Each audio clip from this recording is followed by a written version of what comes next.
Today, guys, we're talking specifically about whether or not it's a good idea to wait or not to wait to purchase or sell in the current market or any market for that matter. Stay tuned in. We're going to get a chance to hear all about it.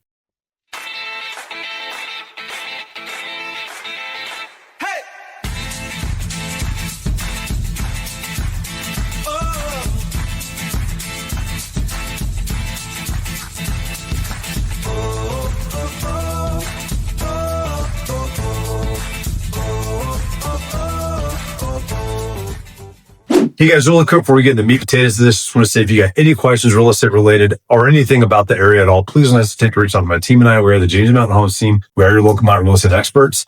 We are a team of agents that are here that live in the area, that love this area, that also know and understand this area. So please use us, use our knowledge.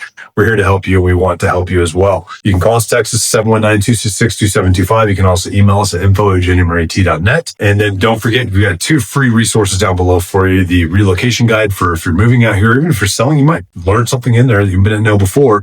We also have the buy local guide that's got all the local vendors, from restaurants to shops to folks, the contractors, all kinds of stuff that are in there too. So grab those and make sure you have those for your use as well. Also, don't forget to hit that subscription button and that notification bell. That way you get notified every time a new video comes out and you get to keep current with all the things that are happening out here in the Pikes Peak region. All right. So without further ado, let's get into this video. So we get lots of folks all the time that are trying to basically time the market, or they're trying to do the smartest move. Understandable. Most folks, their biggest investments, their biggest amount of wealth or equity that's built into their lifestyles or where they are currently financially is their homes on there. So they're trying to make a smart move based off of what makes the most sense in the market currently today. We're going to talk about a couple things that I want you guys to think about as you go through this process that we walk our buyers and sellers through all the time, and we walk investors through also. So number one, and this is what's probably the hardest thing to realize is that when you're selling a personal residence or you're buying a personal residence, are you doing investment? Absolutely. Are you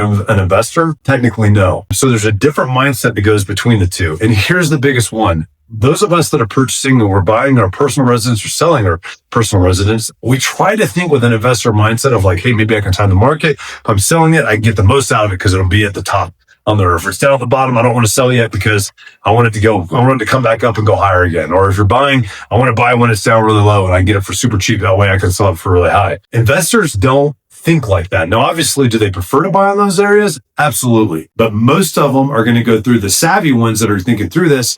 They're looking at, do the numbers work? Do the numbers that I currently have in front of me work today to make this home work or not work on there? And they make their decisions based off of that or their portfolios are. It is not a, hey, I see the market rising, I'm going to hit it at its peak because if I wait another month, it might actually get me another 10 grand. Most investors don't do that. The savvy ones don't, for sure, that have several homes out there. Now, a junior investor might try to do that and they might get lucky a couple times, but they can get burned very easily on that as well. Most of them are going to look at numbers, like I said, what makes the most sense. They're selling the home. Are they able to sell it and get the money they need to out of it to be able to make their next investment move? Yes or no? If not, hold on to the home. Yes. And it makes sense to them financially. And we're getting very, very just vague on this because there's so many different scenarios. But yes, it does. Okay, maybe they do 1031 exchange something, they sell it and actually purchase more homes, or they do something else with it. It's more driven towards where their strategy is and what their needs are on that as well. The same thing with purchasing. When they're purchasing a home, can they purchase it and make the numbers make sense for it? They're renting it out. Is it going to be able to get them the numbers they need for cash flow, return on investment, everything else that goes through that they work through on the numbers? If the numbers are no, then no, they don't do it. If the numbers are yes, then yes, they do it. But they're very, very specific on that. When we're looking at purchasing and selling our own private homes, it's very different because there's a lot of emotion that goes into it, and there should be, because we've either lived in a home for a long period of time or we're about to live in the home for a long period of time, and we want something that we like. That's an emotion. You don't want something that you hate. Even if it's a great investment, you hate it, you're probably going to hate living there, and it's not going to be worth whatever the great investment was because you hated it the whole time you were there. There's cost that's valued with that as well.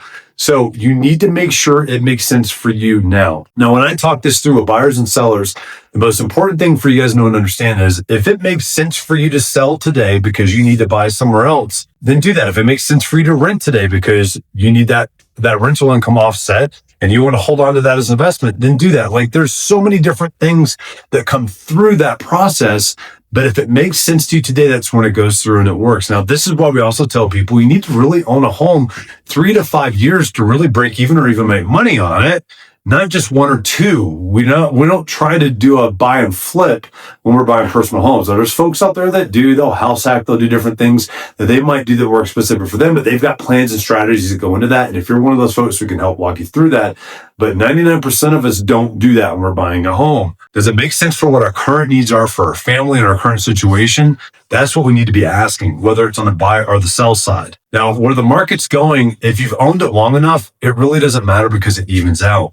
And you might actually end up, if you're in a slow market selling, if you get the opportunity to buy in another slow market, you get to capitalize on the fact that you're buying that. Now, that doesn't always happen either, but it still is dependent. Sometimes we have a job offer that happens somewhere else in a different state, and they've got a completely different market that we're buying in than what we're selling in. We can't compare those two markets together all the time. It's not apples to apples on that as well. But it's important, and that's motivation that you need to be able to project and tell your agent on there as well, is like, hey, I need to sell because of this. So that way they can properly advise you and strategize with you to get what you need in the highest likelihood to get you that higher price or that speed to sell, all the different things that come into that. The same thing with buying as well. I've seen so many folks that try to act like these savvy investors and buying or selling. And the reality is they've only bought or sold maybe 3 or 4 homes in their entire life. They're not a professional investor that's buying 5 or 6 a year through that process, or constantly switching out their portfolios, and they've got a passive portfolio and a team of folks that work on it. They go through that process. There's a reason why those folks are professionals in that area, because they spend all that time doing that. When it comes down to buying or selling your personal home, it really comes down to what makes sense to you and what your needs are right then and there. If you don't need to sell, then don't sell. If you want to sell and you don't need to sell, but that's the decision you're making to do, is to want to sell, then do that too. You can do that, but you just need to be careful and make sure you're doing it for the right reasons, and you're not forcing yourself into a corner to where you're then stuck. Also, I've seen so many folks, even on the buy side, we're in a buyer's market right now in Teller County. So many folks are just, and I see this all the time. These folks were, hey, when it was a seller's market, I don't want to compete with somebody. That's so aggravating to compete with somebody. Well, guess what made it a seller's market? The market was going up dramatically. They could have bought, if they bought at the beginning of the seller's market, and made tons of money on it through just the first year that they held it. There was also outstanding interest rates that went to that too, that helped drive that seller's market into place. Well, what typically happens when you go into a buyer's market, interest rates go up, inventory goes up on there as well. And there's not always a lot of great homes that are on the market. The great homes get snapped up still pretty quickly on there. The ones that sit for a long time are ones that nobody wanted to begin with anyways on there as well. So they sit even longer, and they miss out on the opportunity to grab a home for what would make sense for them today, which we never try to get you guys to purchase a home based off of what you think interest rates are going to be in 2 years. If it doesn't make sense for you today and you can't afford it today, our advice to you is not to buy today. If you can afford it today and interest rates never change and you're going to be okay with that, then that's great. That's a safe place to buy. But don't buy at an interest rate that you can't afford, hoping that it's going to change in 6 months and drop so that you can then afford it. That is a terrible way to plan, and we are definitely not going to advise you into that. But those are things to think about as you work through this process, and we help walk you through that whole thing.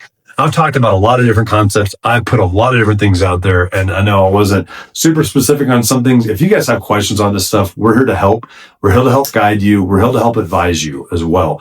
You are ultimately the one making the decision for any of this stuff. What we do as professional real estate agents on this team is we help provide all the different facts that we have, all the different opinions, all the different strategies, all the different things of like, hey, we would suggest doing this, doing that, to kind of test different things in the market based off what your needs are as well. That's the most important thing, and that's what you need as a buyer or seller in this market, or any market really, is somebody that's on your side that's helping you make sound decisions, because we're in the market all the time. We're doing home sales all the time. We can tell you what we're seeing, what we're not seeing, the issues, the pitfalls. We can help you avoid all those. So I hope you guys enjoyed this video. We'll have lots more, talking about different stuff like this as well. But if you got any questions whatsoever within the Pikes Peak region, real estate related, or anywhere really, please don't hesitate to reach out to my team and I. We're the James E. Mountain Homes team.